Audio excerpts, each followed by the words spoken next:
Professor Kalinga.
ฮัลโหลสวัสดีครับ สวัสดีค่ะ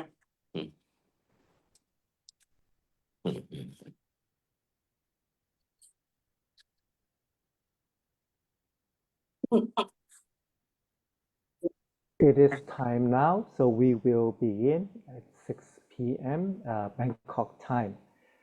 Good evening and good afternoon, everyone, and a warm welcome to all of you, all of our participants joining us from different time zones. My name is Anthony Leduc, and as the Executive Director of the Asian Research Center for Social Communication at St. John's University, I would like to welcome all of you to our online public lecture. At ARC, one of our core mission objectives is to examine and foster dialogue at the crucial intersections of religious traditions, media, culture, and social communication across Asia. Today, we gather to explore a topic of profound significance to our mission and vision, protecting Buddhist heritage of Asia. For ARC, protecting religious heritage goes far beyond preserving historical monuments or ancient architectural sites. It touches directly upon our primary concern, how communication can serve as an active force to sustain living faith communities. This issue directly addresses how religious traditions adapt their communication strategies in the 21st century, whether in engaging younger generations through popular culture, utilizing modern media tools, fostering socioeconomic development, or promoting ethical, non-adversarial dialogue. Understanding these dynamic communication processes is essential if living traditions are to remain meaningful, resilient, and engaged in contemporary Asian society. We are privileged to have two distinguished scholars and media experts with us today to lead in this reflection. Our main speaker is Dr. Kalinga Seneviratne, and our respondent is Dr. Kamolrat Intaratat. Thank you to both of you for sharing your expertise with our audience today, both in the Zoom platform as well as on our live stream. So it is my honor to introduce our main speaker, Dr. Kalinga. Dr. Kalinga is a Sri Lankan-born Australian Buddhist journalist, radio broadcaster, television documentary filmmaker, and international communications specialist. He is the founder of the Lotus Communication Network and former head of research at the Asian Media Information and Communication Center, or AMIC, in Singapore. He holds a doctorate in international communications from Macquarie University in Australia and an MA in social sciences from the University of Technology in Sydney. Over a distinguished 35-year career, he has reported from over 35 countries, published more than 1,000 feature stories, and contributed to major global outlets, including the South China Morning Post, China Daily, IDN In-Depth News, and University World News. A recipient of the UN Media Peace Award in 1987, Dr. Kalinga has taught across Australia, Asia, and the Pacific. His extensive work includes serving as a UNESCO consultant for community media and pioneering a UNESCO-funded journalism curriculum on mindful communication at Chulalongkorn University in Bangkok.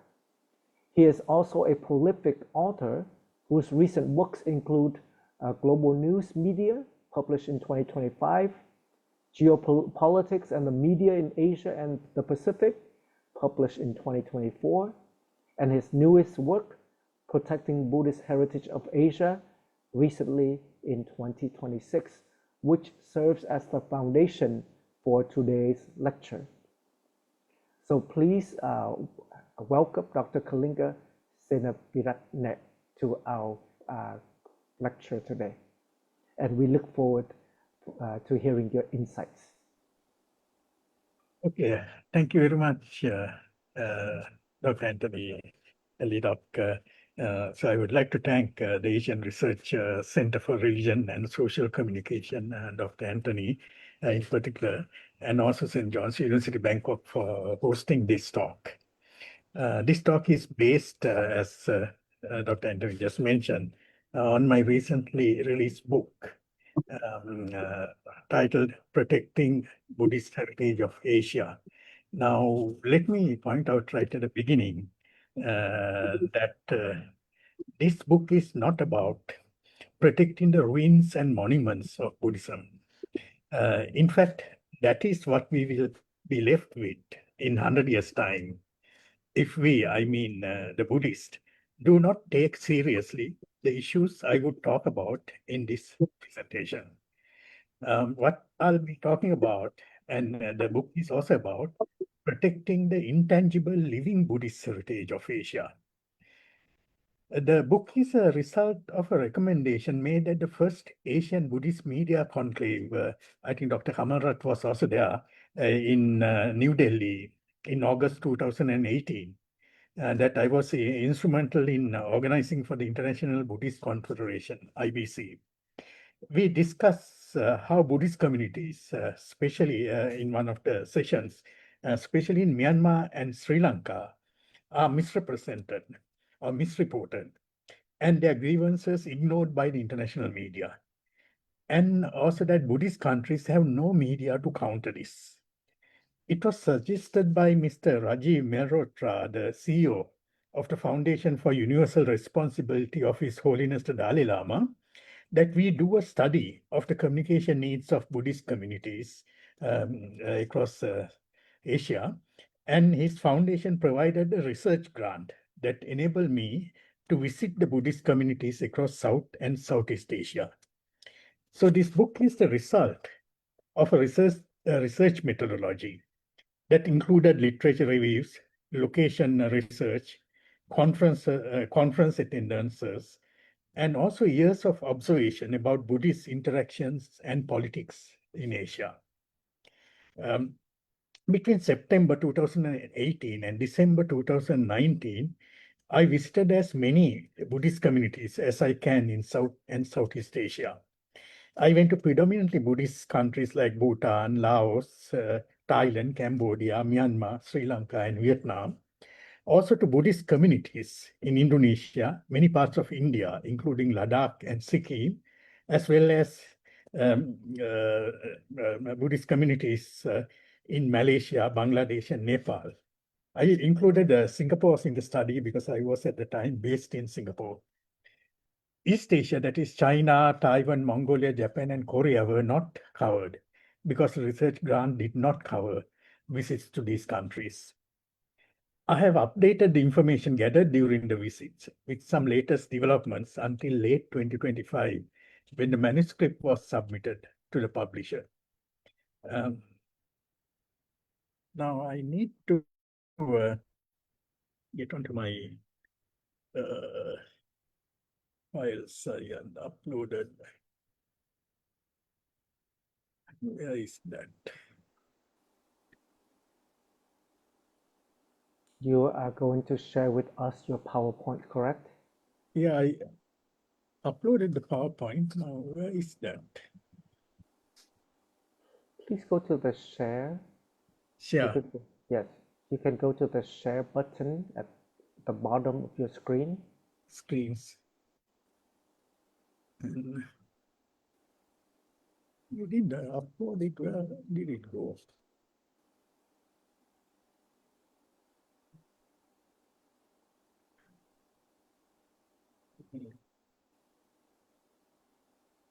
We got it earlier. Would you like me to share your PowerPoint for you?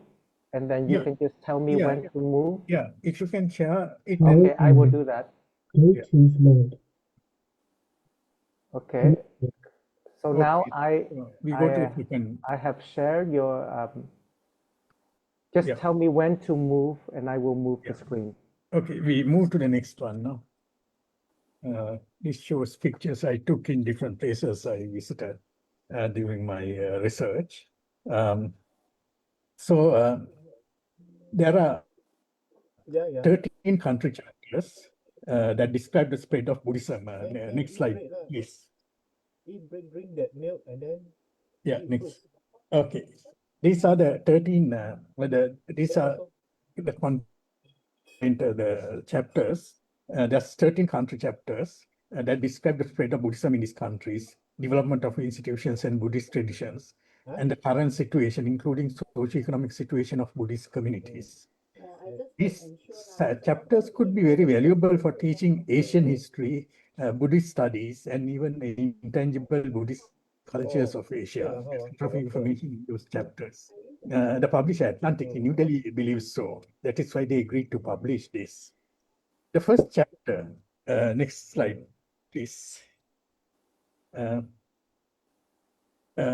first chapter has comprehensive discussions of the spread of Buddhism across Asia, including the role of ancient Silk routes played in it.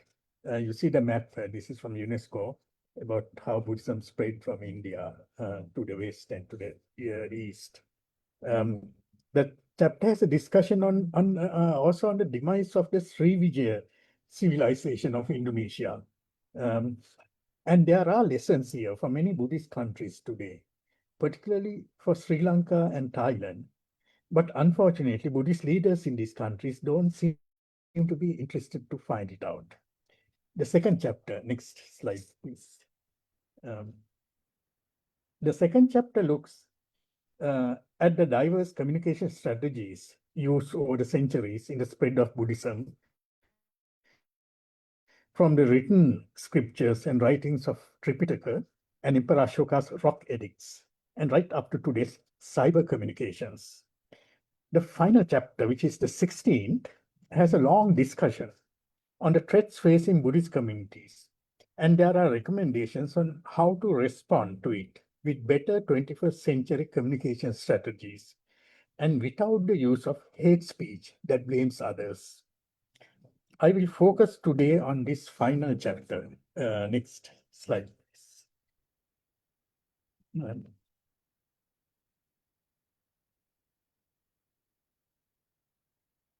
It's about communication strategies to empower Buddhists.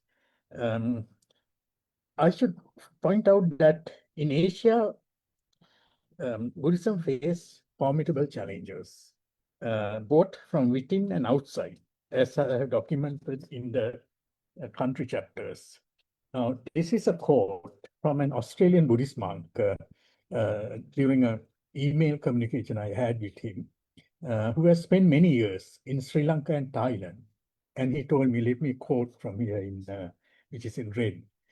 Sri Lanka and other Buddhist countries are up against an incredibly well-financed, carefully designed, and extremely determined scheme to destroy Buddhism and replace it with Christianity.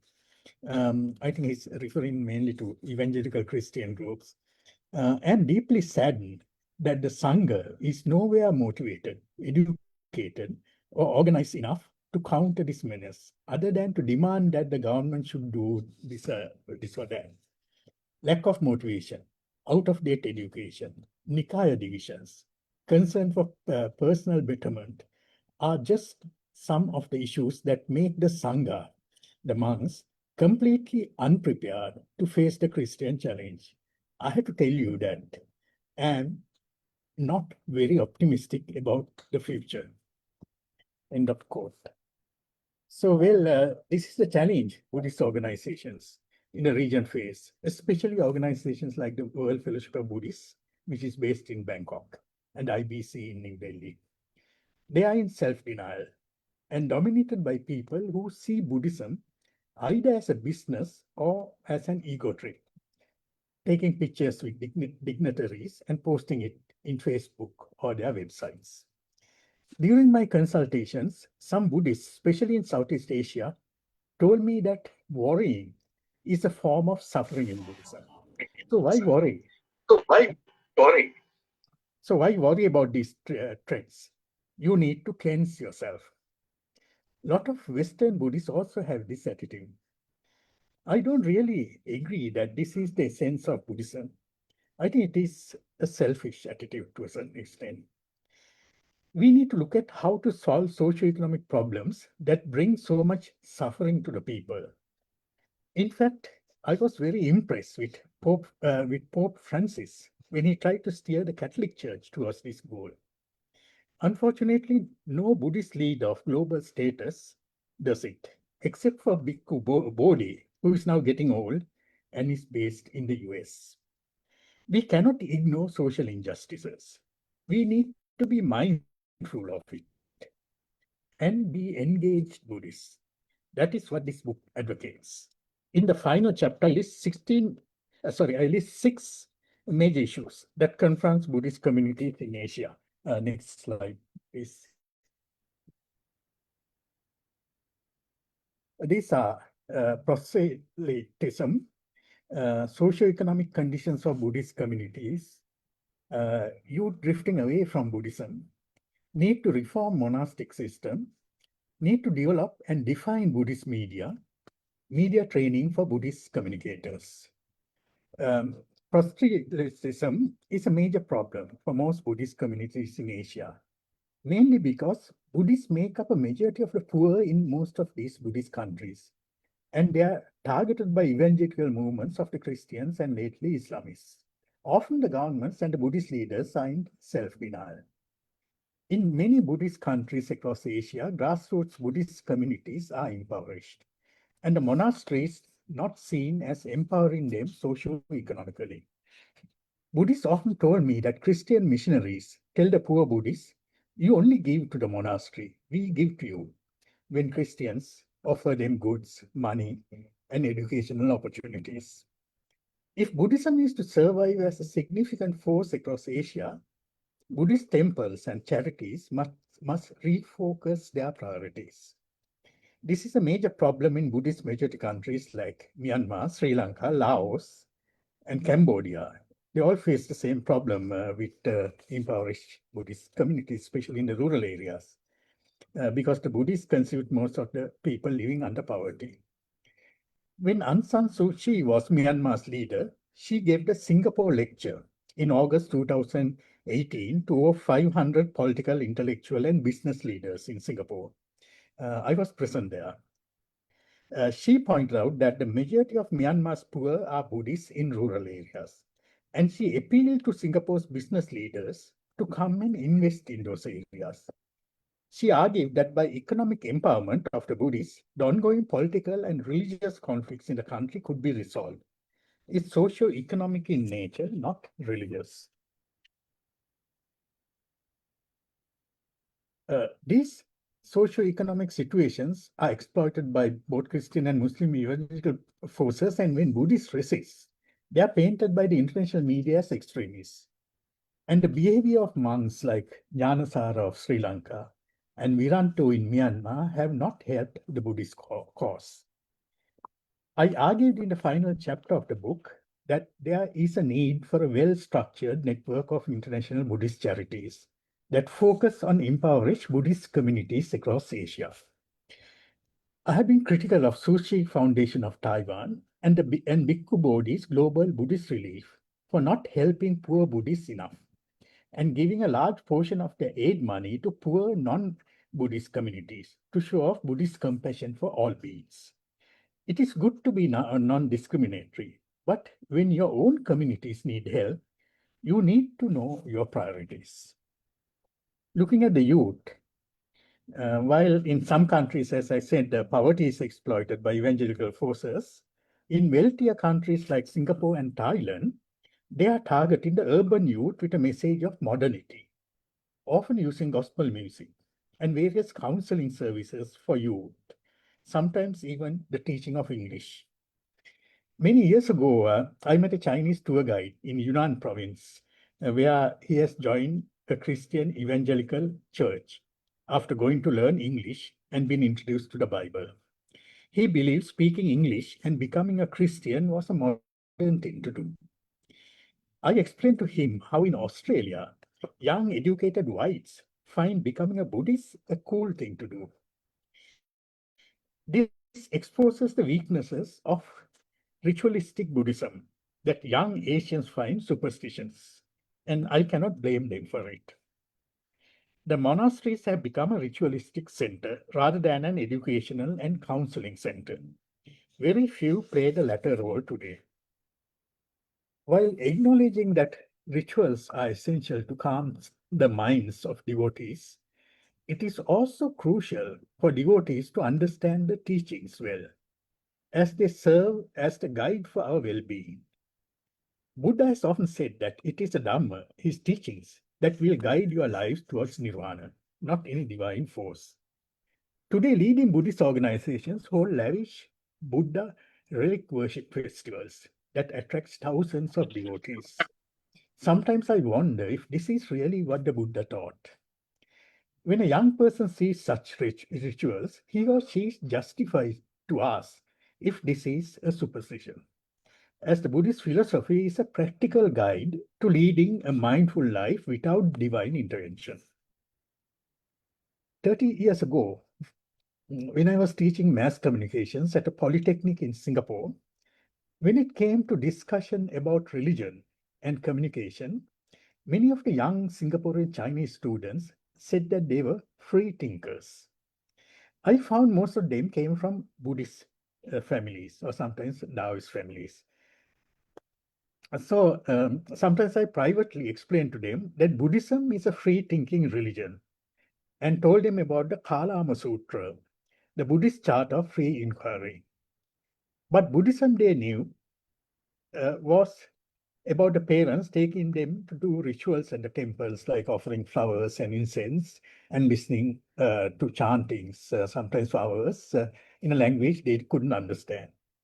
And when they asked the parents to explain to them why they should do it, they have been told, just do it to get married. So when you come to a certain age, of course, they believe this is more superstitious if it cannot be explained rationally. So I cannot blame these young people for taking that attitude.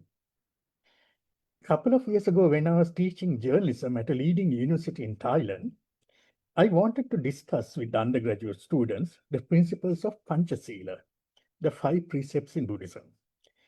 And I wanted to discuss with them how it could be used to investigate and report on corruption, because the 5 precepts, corruption covers all these 5 precepts in one way or another. Most of the 40 students in the class who claims to be Buddhists, none of them knew the meaning of Panchasila. One student said they take the Panchasila when they go to temple, they do it in Pali, to get merit. So I had to explain to them that you only get merit if you understand it and practice it, not just by reciting it. The overwhelming ritualistic type of Buddhism in Asia could drive away young people from the religion, and it could ultimately lead to its demise from Asia. Buddhism needs to use new communication tools like animation, music, and dance theater to mobilize young people, like how the Christians do with their gospel music or the Muslims in Malaysia with nasheed music. Buddhism needs to come into the popular culture. I have advocated the use of music, dance, and other forms of popular culture that needs to be adopted in the propagation of Buddhism, especially to young people. The concerts of Nepali Tibetan nun Annie Choing are good examples of how it could work. I have watched 2 of her concerts at the Esplanade in Singapore. Her music and singing are very attractive to watch and listen to, with a mixture of Tibetan chants and Nepali singing.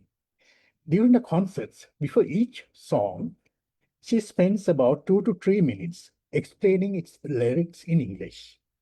At the end of the concert of about 12 songs, she has quietly given a Buddhist sermon. She is very popular with young people in Singapore, and she is also a popular performer in the world music scene. Buddhist theatre dance group Atodip in Calcutta use Hindi Bengali dance theatre and Baul music to propagate Buddhism in India. Amida Dabo is a Japanese Buddhist pop group led by a Japanese Buddhist monk that is taking Buddhist message to young people via music festivals, both Buddhist and secular festivals. And I understand there are Korean nuns who rap Buddhist songs today. We go to the next slide, please. No, next one. Okay. You see the Annie Choing on that picture on the left, top left, and Atodip performing a Buddhist theater dance on the top right. So Now, recently, about a month ago, the Malaysia-based Buddhist channel carried an article that looked at how Korean Buddhists are using the gimmicks of K-pop and Gangnam style entertainment to plug Buddhist messages to young people. And it seems to be working to attract the young back to Buddhism. You see that article on the bottom left. If you go to the Buddhist channel, you can read the article. It's very interesting. During my research period, I was at a New Year's Eve celebration on the outskirts of Bangkok at a large Buddhist temple, where thousands of young people dressed in white listened to Buddhist sermons and chantings in welcoming the new year. This was on 31st December night. Rather than going to bars and getting drunk, I was told this festival has become popular because some of the TV channels that young people watch promoted it. And this is a picture I took, you get at the bottom right, at that festival on 31st night. A few months ago, while doing research for organizing a Buddhist art festival, I was looking for Buddhist animation. There are heaps of them on the internet, especially in Chinese. I also noted during my research that the Dhammakaya Temple Media Unit here in Bangkok produced Buddhist animation in Thai for their TV channel. And then when I went to Sri Lanka, I found the Mahamevna Temple in Sri Lanka, which also has its own television channel called Srada TV. They take it from Thailand, from Dhammakaya, dub it into Sinhala, and broadcast the animation. There is an urgent need for networking among these Buddhist animation producers to overcome the language barriers in Asia. Same applies to musical productions. Buddhism needs to get into the popular culture of the young people. In Bodh Gaya in January this year, I was involved with the Mahabodhi Society of India, where we took a modest step in this direction in organizing the first Buddha Art Festival. It was an idea suggested to me by Venerable Sivali Terra, General Secretary of the Mahabodhi Society of India. I joined up with Atadip in Calcutta to organize it. And we hope to organize the second festival next year in Bodh Gaya in January. Okay, next slide about the monastic system. The Buddhist tradition, both in Theravada and Mahayana, has been built around the monastic system. I put my light on, it's getting dark. Okay. Maintaining this needs a constant supply of well-educated monks and nuns. There are famous Mahaviharas, Pirivenas, Gompas, universities that have functioned for centuries to provide this education and training. However, it is now difficult to find young boys, in particular, to enter the monkhood. So, developing a second tier of non-monastic Buddhist teachers are necessary. It is there in Western Buddhism. They call themselves meditation gurus or sometimes Vipassana teachers. Now, Vipassana, or mindfulness, became a worldwide phenomenon through a lay preacher from Myanmar, S.N. Goenka. His disciples, a lot of them in the West, has carried forward the movement, which has become a global fact today. Buddhist monasteries need to look at such a two-tier system of Buddhist teachers. During my research, I found such a system in Sikkim, which was a former Buddhist kingdom before it was annexed into the Indian Union in the 1970s. And also, there was a non-monastic type of Buddhist monk system among the Nevaris in Kathmandu Valley. Nevaris are descendants of the Sakya clan of the Buddha. In Sikkim, there are part-time monks who are married and have children that perform certain services for the monastery when needed. In Nepal, next slide, please. In Nepal, Nevaris provide 2 monks each month on a rotational basis from member families, usually father and son. You see on the top picture, a son performing these temple rituals, services. They perform the rituals which are done by monks at the temple during that month. They also have musical group playing Buddhist songs and music in temples, similar to the singing of bhajans in the Hindu and Sikh temples. This is at the bottom is the musical group at one of the Buddhist temples in the Kathmandu Valley. Buddhist temples used to be counseling centers for the community. Even though they still play that role, the needs are such that they need to become more professional and modern in providing the services. In a number of communities, I noted that Christian evangelical groups have been filling the vacuum and in the process converting people to Christianity. In Singapore, young Chinese monk Venerable Ding Rong, through his organization called Dot Connection, has introduced a special diploma program in Buddhist counseling. There is a need to network this program through Buddhist organizations across Asia. Coming to media bias against Buddhists, it's not only in the Western media and Al Jazeera, but also within Asian countries, it is a cause for concern. In many of the Buddhist countries, I noted that a Buddhist television channel means a monk sitting in front of a camera and giving a sermon for an hour, or programs on Buddhist chantings and other rituals. Getting sponsorship for such programs from Buddhists is easy, and this has become the economic model for such media because they sponsor these programs in a memory of a dead relative, usually. Now, this economic model has to change, and more innovative programs that attracts youth need to be developed. I have given some examples just earlier that can be incorporated into these channels. I noted in Buddhist countries, media professionals are not well educated in the Buddhist philosophy to use such philosophical perspectives in their programming. Buddhist universities need Buddhist communication departments to implement programs like this. Even Nalanda University does not have one, and so are most other Buddhist universities across Asia. We need to have specialized courses where Buddhist philosophy is adopted in training media and communication professionals.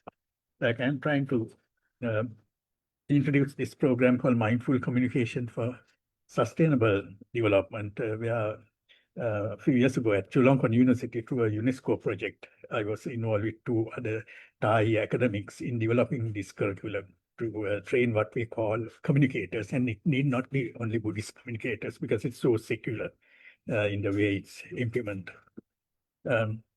Buddhists, okay. Now let me come to the World Fellowship of Buddhists. I will talk a little bit about it because the World Fellowship of Buddhists, or the WFB, which was founded by Sri Lankan, but currently based in Bangkok. It was designed to be the global voice of Buddhists. But at a time when such an organization is badly needed to coordinate activities to empower Buddhists, such as those I have mentioned earlier, the WFB has become basically a private company of its president. I have tried to engage with their Bangkok office for about a decade and has given up on them now. They have a multi-million-dollar asset you see in that picture, right in the center of Bangkok, a 3-story building that has been given to the WFB as its headquarters, and I believe by the Thai government. I have been there many times, and it is a white elephant. The World Buddhist University affiliated to the WFB is supposed to run activities from there, but it is basically defunct. They should be doing the type of research I have done to produce this book. We should be having this discussion there, but they were not interested. There are two other major Buddhist organizations, the Delhi-based International Buddhist Confederation, IBC, I mentioned earlier, and the Thailand-based World Alliance of Buddhists, WAB. Both were set up by people who were not happy with the current leadership of the WFB. IBC, unfortunately, is fully dependent on Indian government funding and is hostage to its foreign policy agenda. The WAB, which is backed by the Dhammakaya temple in Thailand, seem to be doing some good work with Buddhist communities in the region. There is a Buddhist revival in China. The Chinese government, by its own admission, says there's over 200 million Buddhists in China. On the other hand, the Indian government is keen to promote Buddhism as a soft power vehicle. But the problem India has is that less than 1% of the Indian population are Buddhist today. That is less than 10 million Buddhists.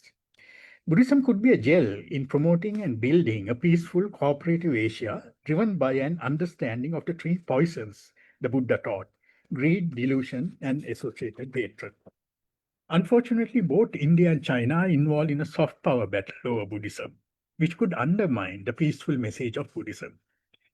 Both WFB and IBC should be working together to bring India and China closer using Engage Buddhism formula to initiate socio-economic empowerment projects for Buddhist communities across Asia. I have a deep fear that when the Dalai Lama passes away, outside forces will interfere in finding his reincarnation. Never mind, they could be atheists or Christians. Some could try to trigger conflict with China, perhaps by arming young Tibetan refugees to fight for their independence. That would create a bigger problem for India than for China, with peaceful border states like Ladakh and Arunachal Pradesh in the front line. This is a scenario we in Asia, Buddhists and those of other religions as well, need to be mindful of and avoid such a scenario cropping up.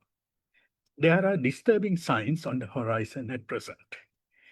So what I have spoken for the last 30 minutes or so is about addressing the threats Buddhism faces in Asia that needs mobilizing and networking, or in other words, engaged Buddhism. That is exactly what the WFB's founder, Dr. G.P. Malasekara, wanted it to be. That is not happening at WFB nor at the IBC. Buddhist organizations today need visionary leaders. The current leaders are making a mockery of Buddhism. They are mostly business people or ritualistic masters who see Buddhism as another business. Some of them are also driven by their own personal egos. The Asian Buddhist community need to address the issues of how to become engaged Buddhists, to practice the Buddha's message of peaceful coexistence and sufficiency living. In other words, to empower communities from within, especially in the sphere of socio-economics.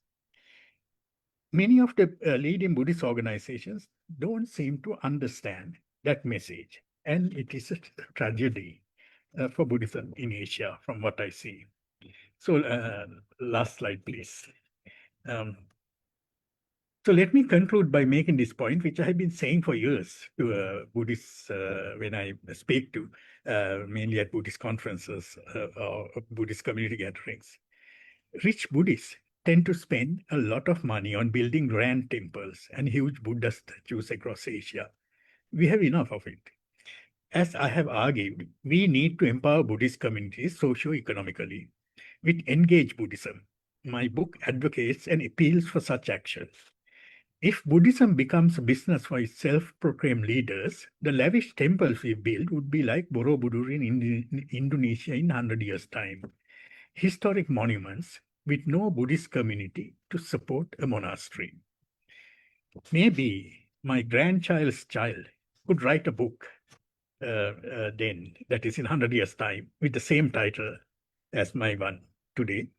But it will be then about protecting Buddhist ruins and monuments. So let me end here with this stark warning to the Buddhist community. And also thank you very much for ARC and Dr. Anthony for facilitating this talk. Thank you.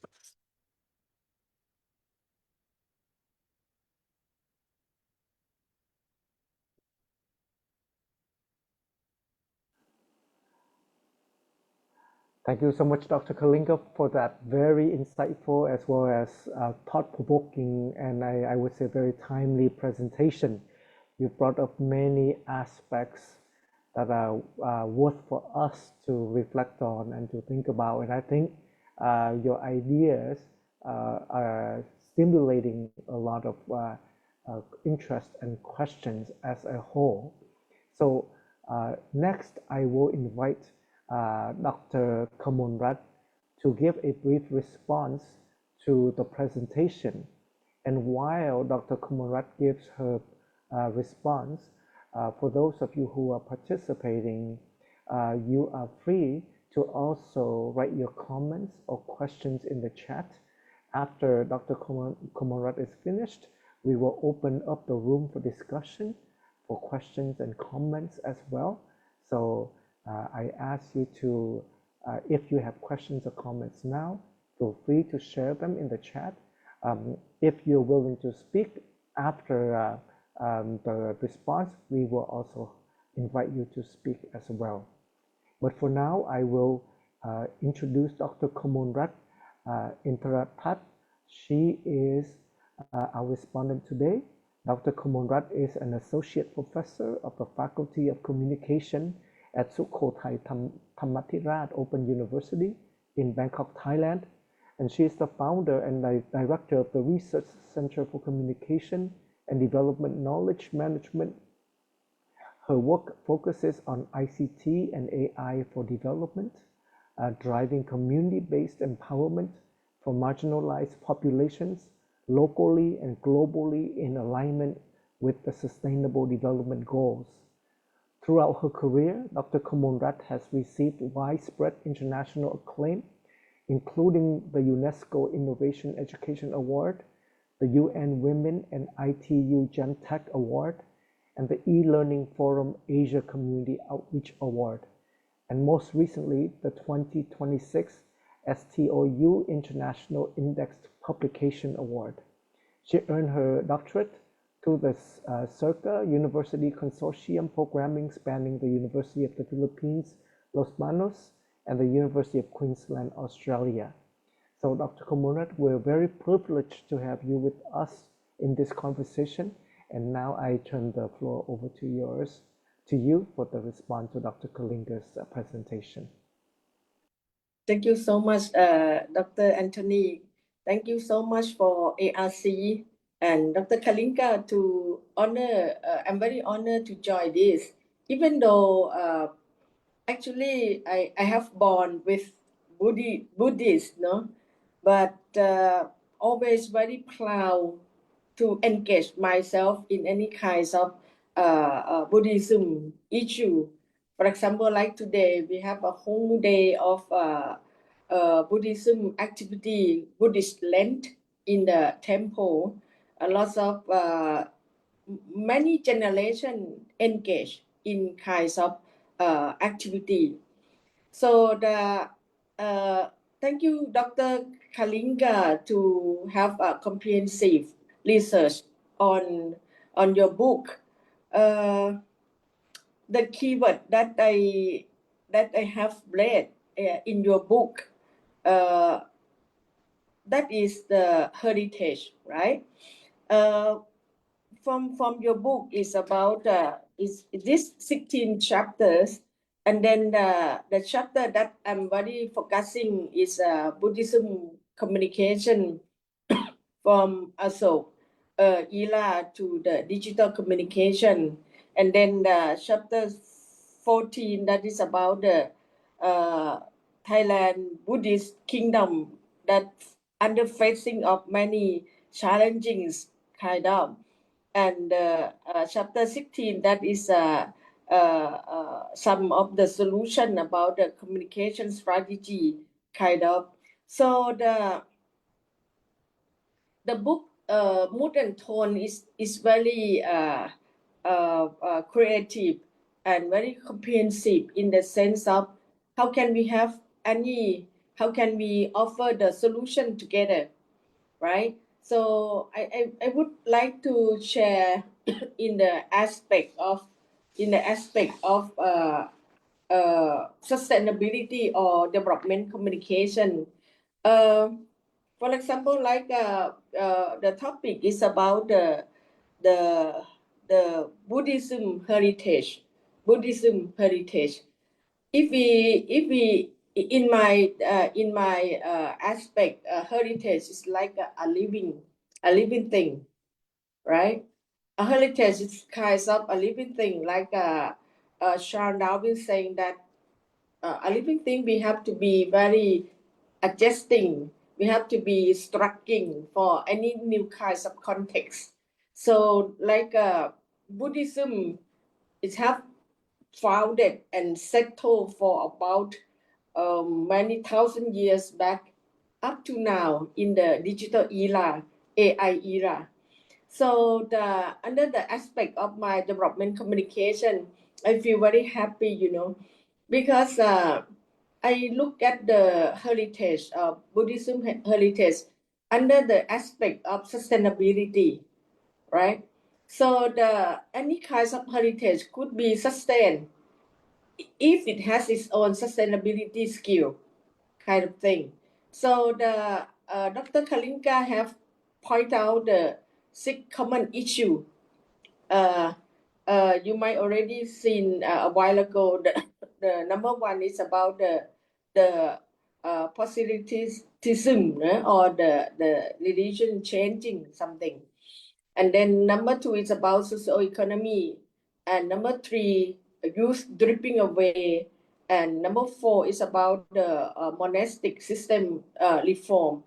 Number 5 is about the Buddhism media, and number 6 is about media training kinds of. So I think that from my I would focus on the Thailand perspective, because I didn't have much experience in other country. I used to visit like Sri Lanka or India in some places, but still anyhow cannot go deep as of Dr. Kalinga. Number 1, changing the religion. Number 2, socioeconomy. I think that for my personal experience in the Buddhism practices, I think that number 3, the the youth or the young or the new generation dipping away or changing, right? So this is a quite many people saying that it's quite challenging. Like many young generation, they fading away from the Buddhism. But I would saying that the currently the youngster in this generation, I think they are smarter than my generation, because they learn. They are under the surrounding learning environment. They are under the digitization. They are under the lifelong learning environment. Their brain got a lot of knowledge surrounded, including the Buddhism. So I would like to go to number 4.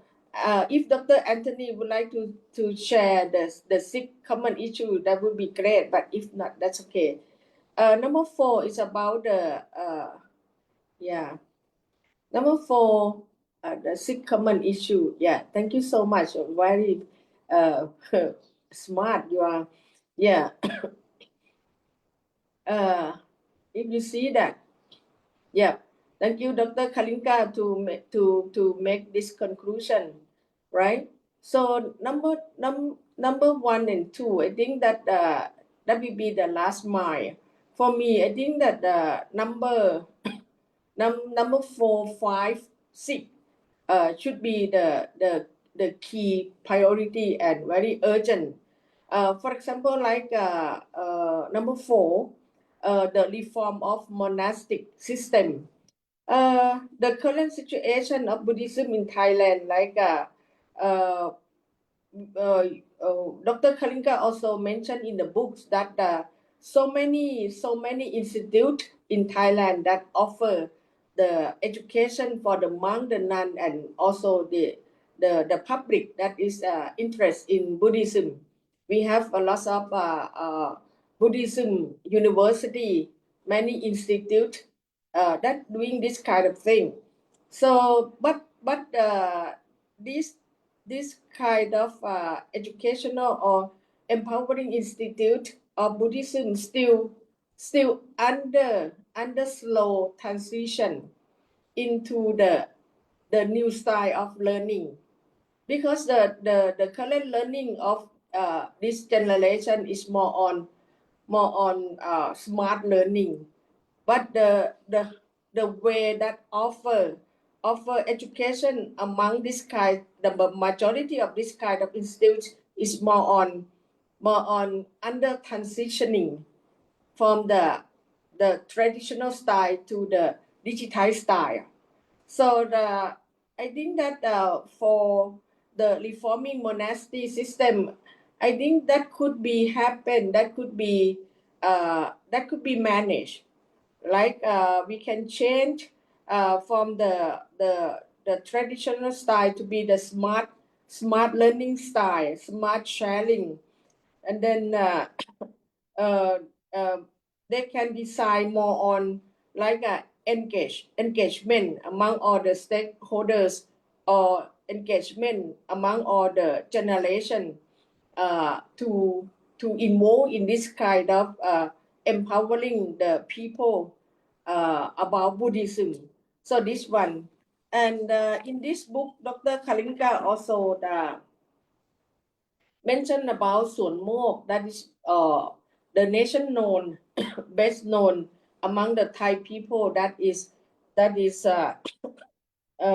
very innovative Buddhism study with by using the core principle of Buddhism, that is the middle pathway of Buddhism. So that is the tangible example to show that if we can provide the good transitioning of monastic system, educational system relevant to the Buddhism, I think no more dripping away or fading away among the new generation will not be happening much, kind of. So that is number 3 and number 4. And then another one that is number 5. That is the need to develop the Buddhist media. I think this one is very key, very serious, very most priority. Dr. Kalinga mentioned a lot of issue about the engagement. The engaged Buddhism mean engage with the meaningful Buddhism. So I would like to compare this idea with kinds of Buddhism literacy. Buddhism literacy in the system of Thailand. We all very well known about the literacy stage, right? So how can the media, Buddhist media, can make it friendly, accessible? How can the Buddhist media can offer functional knowledge, understandable knowledge, friendly knowledge to the Buddhist community? How can the Buddhist media offer the applicable synthesizing Buddhism content to the society? And then how can the Buddhist media can create the Buddhism content and even open the space to make any kinds of generation, any kinds of stakeholders or partner to contribute their own Buddhism message as of their own context, kind of thing. So I think that for example, the situation of media ecology in Thailand. The media ecology in Thailand, we have plenty of spectrum. We have plenty of frequency and spectrum that is underuses. So as Thailand is a kingdom, one among the kingdom of Buddhism. So I think that the most important is the government policy have to provide, is a must, have to provide the Buddhism media channel. That is a Buddhism media channel, smart Buddhism media channel. So anyone that would like to study or self-study about Buddhism, the functional Buddhism, they can have their own self-direction. So that's the way. So I think that if all the community or the country can have the Buddhism literacy, the smart Buddhism literacy, I think that that will be the upstream, no? That will be the ignite of the situation of the protecting Buddhism heritage. And then number 6, the last one is about the media training about the Buddhism to the all kinds of communicator, even the professional communicator or the local communicator or the freelancer or something. So if we can create the smart or the functional Buddhist media to make the context, Buddhism context be engaged to the people, be meaningful to the people, be functional to the people. I think that the Buddhism heritage will be very fruitful, will be very populous something. So I think that uh, uh, for my personal perspective, the Buddhism heritage is an asset, is the heart and soul of the Buddhist people. So I observe that there is more positive or advantage more than the challengings. For example, like now, we observe that I would confess that currently the monastic system, especially in Thailand, is quite weak in many reasons. But contrasting is the new generation. They have more demanding for their survival, because the new generation, they have to struggle, they have to fight for any kinds of thing. But so what they need is they need the heal, they need the principle to heal.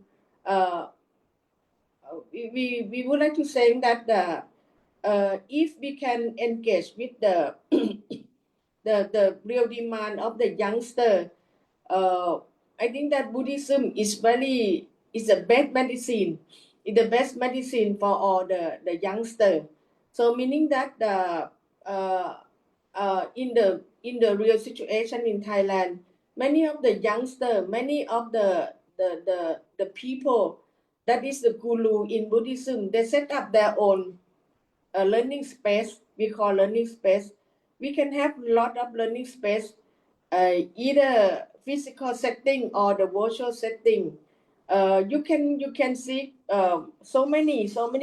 I also myself have studied a lot, like dhamma.com or dhammahome.com or dhammathai.org. So many.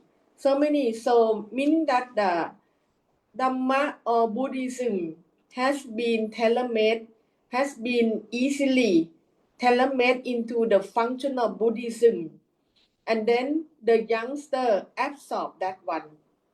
So the BB, like myself, the baby boomer or the age people, we share our life skill with them, we learn with them. So I think that the most important, I think this book is come to the right way, that we reflecting the real situation, but it should be more sharper to saying that, hey, under the digitization and AI, Buddhism could be more functional and functional to fulfill the new generation lifestyle. So for example, uh, uh, like now the situation in Thailand, like we got a lot of suffer from the new colonization, like the bombarding from many foreign countries, something. And then our young generation, like the first graduate student or the first graduate people, they got no job, right? They got jobless or something. They are very stressful. They have to fight. They have to struggle. So I think that for this kind of situation,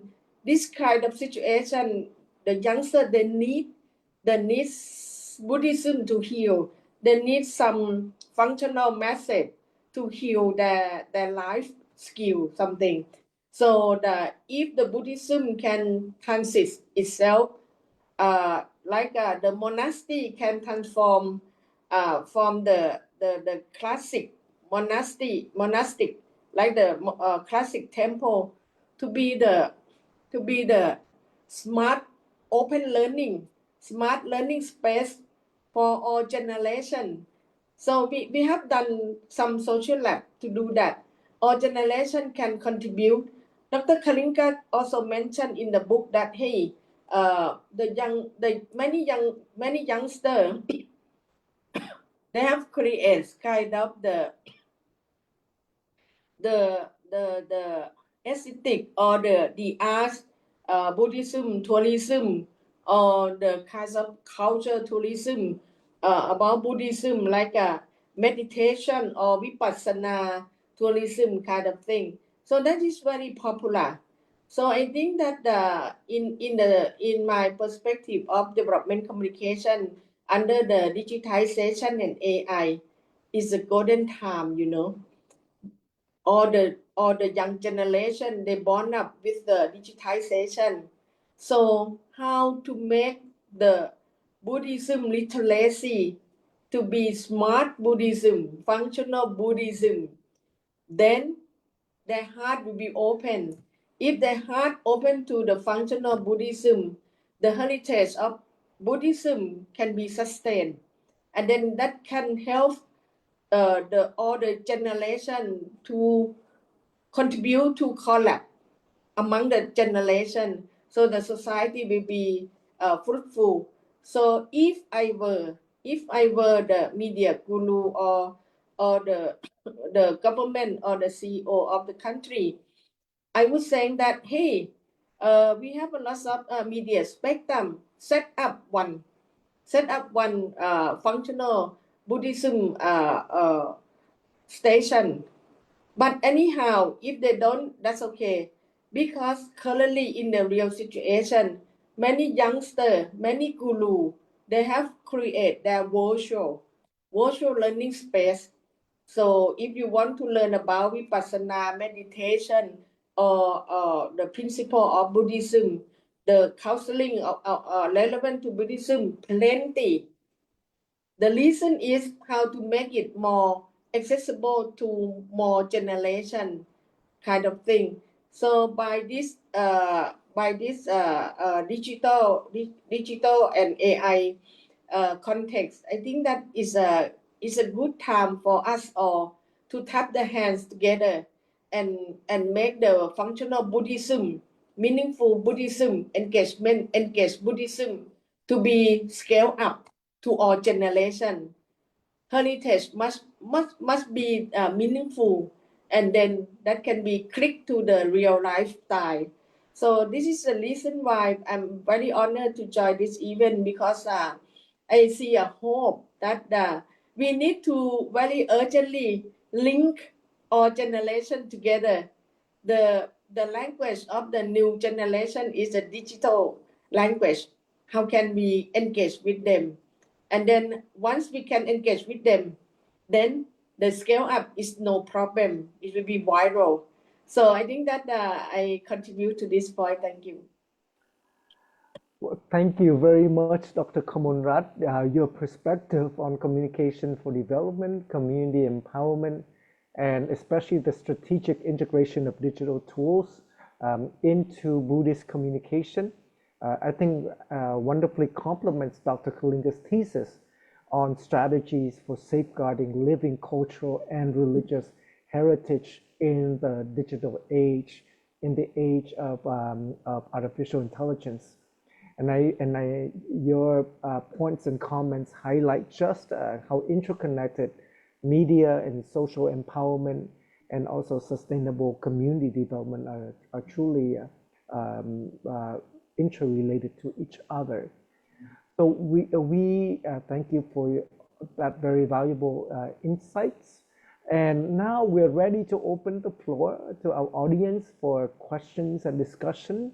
I see that there's already a question or two in the chat box. One is from our participant, Lim. Lim, can I ask you to turn on your mic and maybe just speak directly so we can get more engagement? Yes, yeah, good afternoon, Doctor. Thank you so much for your invitation. Can you hear me? We can hear you a little bit slightly. If you can Yeah. just increase your volume just a little bit. Okay, what about this? Okay, Okay, is it better? Yeah. yes. Okay, so I have a question for Dr. Kalinga. I am actually the managing editor for the Buddhist channel, online news portal. All right. The issues raised by Dr. Kalinga seems to be quite serious because his book basically, outlines the problem in each different countries. Every country seems to have their own unique problem. What I want to know is like what are the international Buddhist organizations? We have a few of them. The prominent one being the World Fellowship of Buddhists, based in Bangkok, I think, and another one in the International Buddhist Confederation based in New Delhi, India. But I don't see them, taking active initiatives to address these issues raised by Dr. Kalinga. So maybe Dr. Kalinga, can you, bring some enlightenment for us on this matter? Thank you. Okay, can I? Yeah, you are asking about the World Fellowship for Buddhists and the International Buddhist Confederation, what they can do with it. I have offered to make this presentation to both these organizations at their events in the last year or so. They are not interested to listen to it. So I have given up on both the organizations. I think it's a waste of time. But we can network. There's a lot of Buddhists, visionary Buddhists across Asia who are doing work at community level. We need to network among themselves so that we create these type of festivals, media programs, development projects, using these Buddhist principles, especially mindful communication for sustainable development and things like that, which are not really evangelical in nature. It's also very secular when you look at it. So we can also cooperate with other religious groups as well in community empowerment. Because both the IBC, like I mentioned to you earlier, is too dependent on Indian government funding, and so they are restricted by Indian foreign policy priorities. Where the World Fellowship of Buddhists just don't have a vision. They don't have visionary leaders in that organization, unfortunately. It needs a real leadership change, and I hope that comes sooner than later. Otherwise, it's going to be because this whole organization, which when it was set up 75 years ago, was to bring all these Buddhists together in a fellowship. So what its founder, Dr. Malasekar, envisaged is exactly what is needed today. And it's not happening with the organization, which is very sad. So I don't put too much emphasis on those two organizations to address that, but there are other ways we can do through networking. And there are things happening in a small, the matter of making those networks larger. And like your channel has also played a role in creating some communication links to raise those issues. So let's carry on even our this session itself with ARC is also a way of networking. We may say similar thinking people across Asia, because we need this peaceful ways of community development, economic development, to get away from this mainstream media agenda about conflict all the time. I don't, though I'm a journalist, I don't watch television news anymore. It depresses me. So, What about Dr. Kalinga? What about funding? You know, I mean, you also mentioned in your book the well-organized funding ability by the evangelists, you know, especially Christian evangelists. And now I think more recently the Muslims movements, Buddhist seems to be like really very badly funded. So any initiatives like yours, you know, you want to promote cultural activities, you know, develop a young interest through culture and dance, for instance, or even want to build interest in media communication. But this requires funding, right? So you don't have any organization that kind of like we can depend on, and we look for kind of like independent networking. That would be kind of difficult, isn't it? What, don't you think so? yeah, this is a funding is a major issue for this type of things I have been talking about, bringing Buddhism into popular culture and bringing Buddhism into the digital communication sphere and all that. You need some funding to mobilize some funding. It doesn't mean that the Buddhists don't have funding. And there's a lot of very rich Buddhists, especially in Asia and even outside Asia, who have the funds, but they are much more willing to build big Buddha statues, lavish temples, and they may, if you are running a orphanage or some old people's home or something like that, it would be possible to find some funds from them. But they are very afraid to invest in cultural activities and media in the Buddhist sphere. That's a big problem, I find. Yeah, I think the urge to build big structures is not confined to Buddhism. I think it's clear. We can find this urge to build very big symbols of religious wealth and power in many religious traditions. Thank you, Lip, for that question and engagement. We have another question in our chat from Joseph Rittipon. Joseph, could I invite you to also maybe read your question out loud so that we can also get engagement from our participants as well? So first of all, I would say sorry if my question Dr. Kalinga already answered, but I wanted to deeply answer. I was born in Thailand, so I know that the traditional and Buddhist is very deep.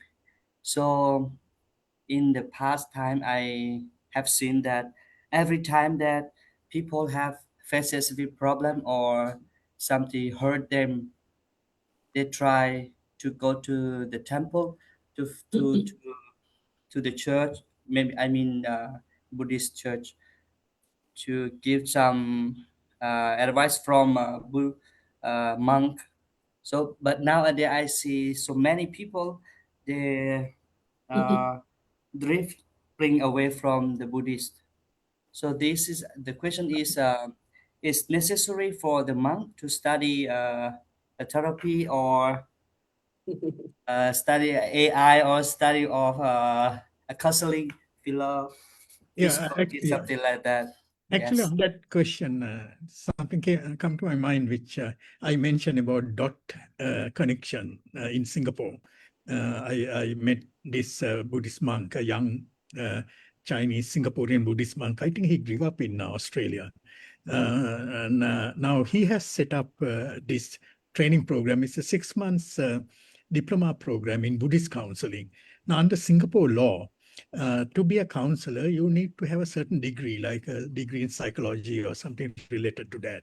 So he's encouraging young Buddhists to do that degree first, and after they graduate, to come and do this 6 months course so that they would learn about this psychology and how it can be applied in a professional way using AI and all this new technology as well in counseling, so that they could become counselors. Not necessarily, they don't necessarily be monks. They could be lay people that they could work in association with temples or monasteries or independently as Buddhist counselors.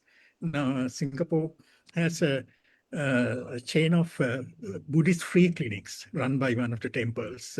It's not in temples, it's outside the temples. Now, things like that, they could work through them. Even those Buddhist free clinics have acupuncture, herbal medicines and things like that.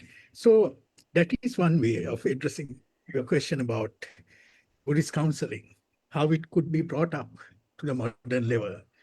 Because the philosophy is not out of date, it's very modern. It's a way of how you apply it in today's world. And that's where sometimes I feel the Buddhists are lacking that vision to do that. And it is there, which we can do if we think that way. Thank you very much. Dr. Kamolrat, do you have any input in this respect from the Thai context? Is there efforts at a more systematic Buddhist counseling taking place in Thailand, or is it still something that needs to be developed? Yeah, I'm very appreciate to the question, the second question, Actually, Buddhism principle itself is very profound, It's like the magic medicine. If we go deep into the Buddhism principle, is it really have the reason to explain, to give any solution, the functional solution to any problem. But the reason is the youngster, they don't have enough life skill, I compare myself like when I was young. It's very difficult for me to understand the Buddhism principle. But in this digital and AI era, the youngster can access more functional Buddhism content, and then they can have their own study. So I think that very positive coincidence, because right now, for example, in Thailand, we are under being the super age society. Like myself is the age people. We have a lot of life skill. We understand well about the Buddhism principle, and then we can do the like a mentorship. We can open up. That is the reason why many of the guru, many of the aged people in Thailand, or even they are young and they got a profile Buddhism principle, they open up the mentoring, the counseling center that use the Buddhism principle to heal or to help the many of the people.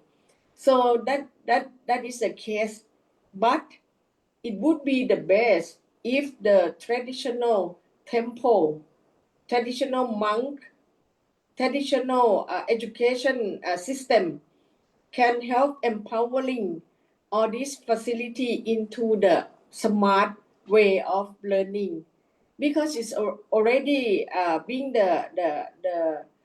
it's already there. A lot of resources is there.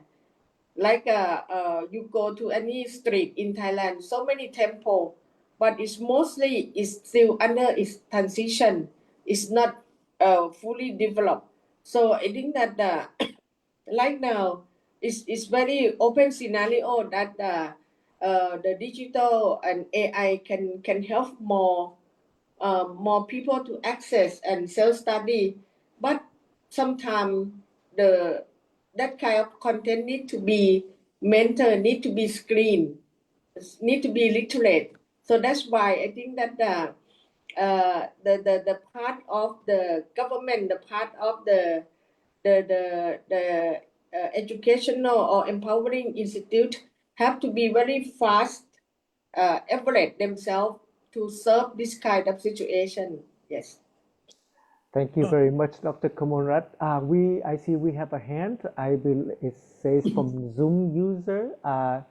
Could you please turn on your camera and maybe you can just give your comment or question so we can see you and hear you as well?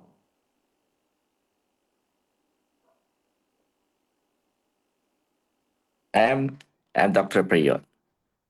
Hello, Father. Yes, Yeah, I see you. Can you turn on your camera? yeah. I think I already turned on. You see me? No, we just see your picture. Okay, sorry. Maybe. Sorry. Oh, oh. I'm not sure how to do Well, that. that's okay. That's okay. We can hear you, so that's good. Okay. Okay. Thank you, Father Anthony, for giving me the chance to join this very uh, good topic, the protecting Buddhism heritage of Asia. I want to share something because I think uh, I don't know. I have not read the book of Dr. Kalinga, but from my idea, I think the best way to protect Buddhism heritage of Asia is the Buddhism itself. Why I say this? You see, because right now in the world is very dynamic. You said from the AI, from the digital world, the religions or whatever, maybe philosophy or in a style. If the religion or the Buddhism answer to respond to the life today, I think it is answer themselves. If they know, I mean, if people have the state anxiety, if they have the right now, I think Father Anthony know very well about environment responsibility, and the economy is about consumerization, materialism. So this thing is the things that make people deviate from the true path. But for me, especially, I would like to give the example of Thailand. If the Buddhism, the real Buddhism, is the two part. I mean, people and make people know when they have problems, when they found the dukkha, they have problems. They can go back and find, okay, this is my way of life. This is the thing that can solve my problem. But the problem nowadays, I think, especially in Thailand, you can see some teaching deviate from the two parts of the Buddhism. For example, you can see some, I don't want to say, but it's like a not good example of the monks, or they talk about the material something, or they'll, I don't know, it's like they kill people for money, they use the black magic, they like uh, what they call the pakren or whatever. So this thing I think is deviate people from. So if the people they don't know what is the two part and what is the situation now, so people will go out from the Buddhism because they don't know that. But if they go to the two part, I think this one the Buddhism will protect themselves itself. So I think the best thing is that to make people understand what is the real Buddhism, what is the teaching, what is the philosophy behind that. I think Dr. Kalinga said something about Christian. They have a good approach to make people go through Christian. But is the religion is what for?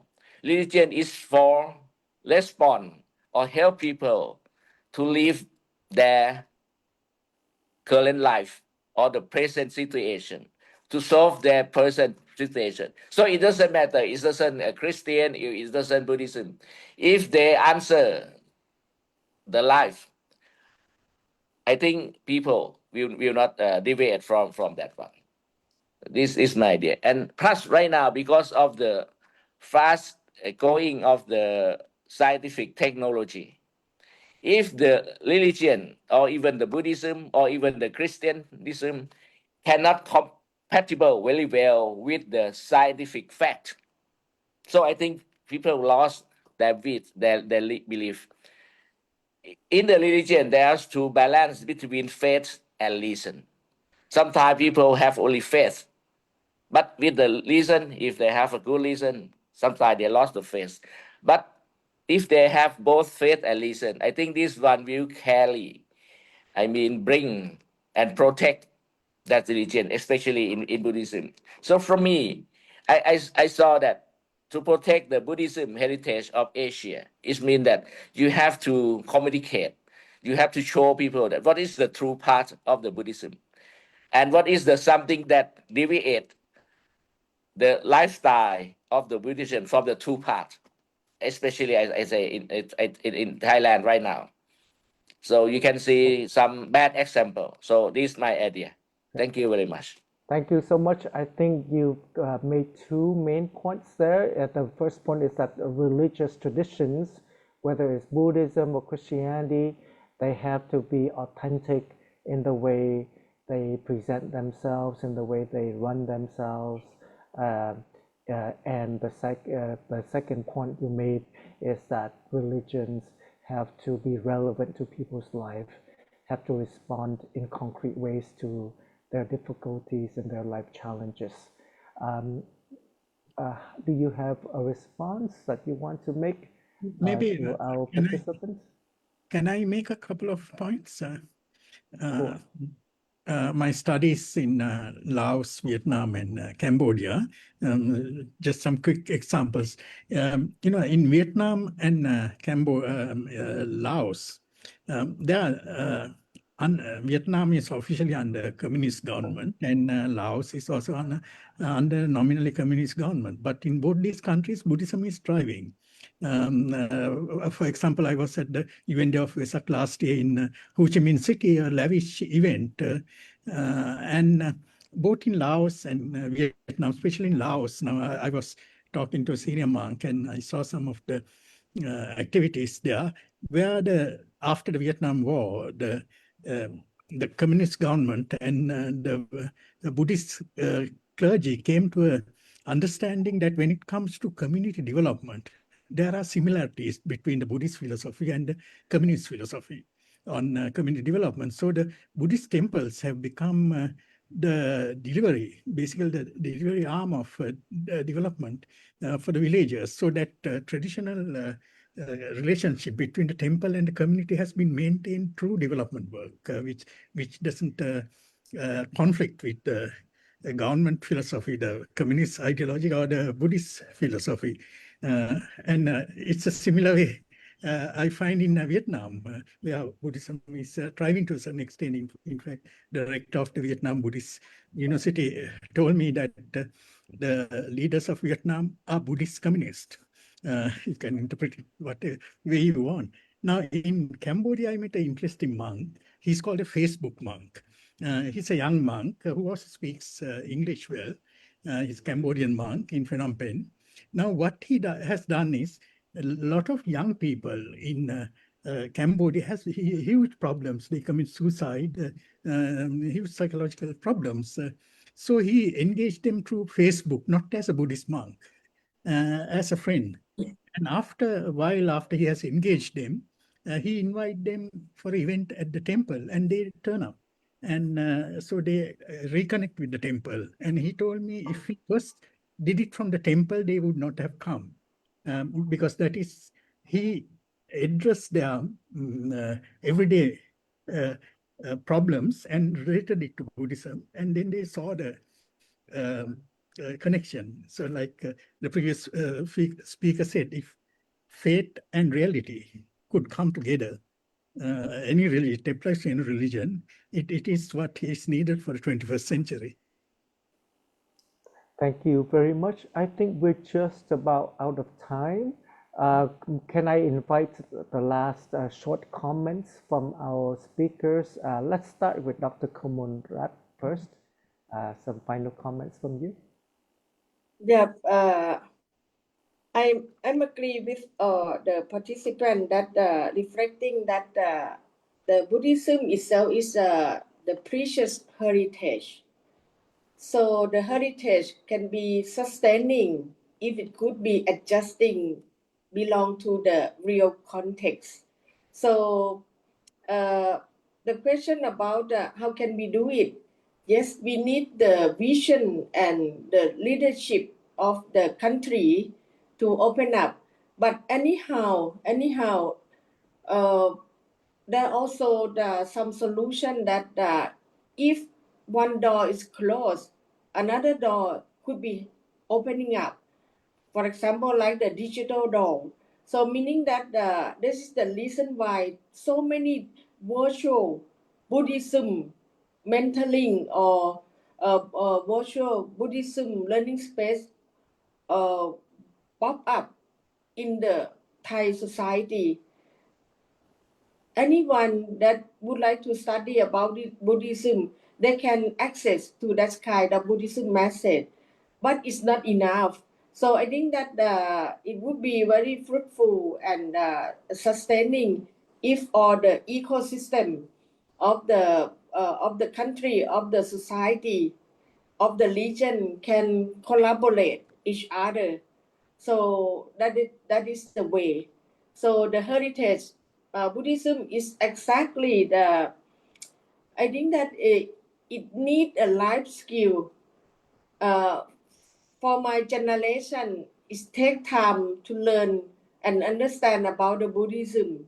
But for this digital generation, I think that is a lot of advantage to have a fast track of understanding Buddhism, and then they can benefit from that. So I'm quite sure that if all the partners collaborate to each other, Buddhism heritage would be sustaining and benefit to all human beings. Yes. Thank you, Dr. Kamolrat. Dr. Kalinga, can you use your final comments to address Father Paul Kriengyot's question in the chat here? I will read it to you. Father Paul Kriengyot asks, in your opinion, how can we nourish the commitment of the Buddhist youth who are driven away from the Buddha teaching because of the consuming society? Maybe you can use your final comments to address this question. Okay, that the question of consumer society, I suppose it's a problem for all religious traditions today. So as for Buddhism as well, because Buddhism has clear guidelines about consumerism and what is called sufficiency, economic sufficiency living. But I think I wouldn't say the youth are being driven away from Buddhism or even religion. The youth needs to be presented with logical, rational arguments. And I have seen in my research in different countries, I have seen examples of youth coming together, and especially in the cyberspace. There's a lot of Buddhism in the cyberspace, but unfortunately, it's in different languages. That's where it needs some networking. And if you take, for example, the Sustainable Development Goals of the UN, it's based on dependent origination, which is called in Pali Paticca Samuppada, if you look at it. So it's a Buddhist concept, though it is, though the UN didn't think about it, I suppose, at the time. And it's also very secular in the way you can interpret it. So it is, we need visionary leaders. And there are a lot of visionary leaders, both monks and lay people, but they are not vocal enough. They are not in those Buddhist organizations we talked about. So we need to network through them and link up with young people to make Buddhism relevant to their lifestyles and how it could assist in improving their lifestyles and also addressing the demands of the consumer society. So I think there's a lot of scope. But it's a matter of visionary leaders coming together, networking with young people, and you can build it through smaller networks rather than going into large organizations. So that's how I would see it. Thank you very much, Dr. Kalinga. So as we bring today's program to a close, I'd like to express my deepest gratitude on behalf of the Asian Research Center for Religion and Social Communication at St. John's University here in Bangkok. First, a heartfelt thank you to our main speaker, Dr. Kalinga, as well as Dr. Kamolrat for your rich and very thought-provoking insights, and for bringing this dialogue together. This is perhaps only the beginning of a much larger and deeper ongoing dialogue that is taking place in Buddhism in particular, but also in religious traditions in general.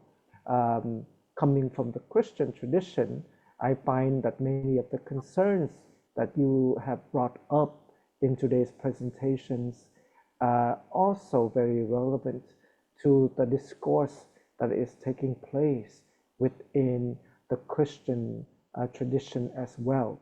So I think this is a common concern across religious traditions, and it's about the common goal of how to preserve spirituality, of how to preserve a way of life that is not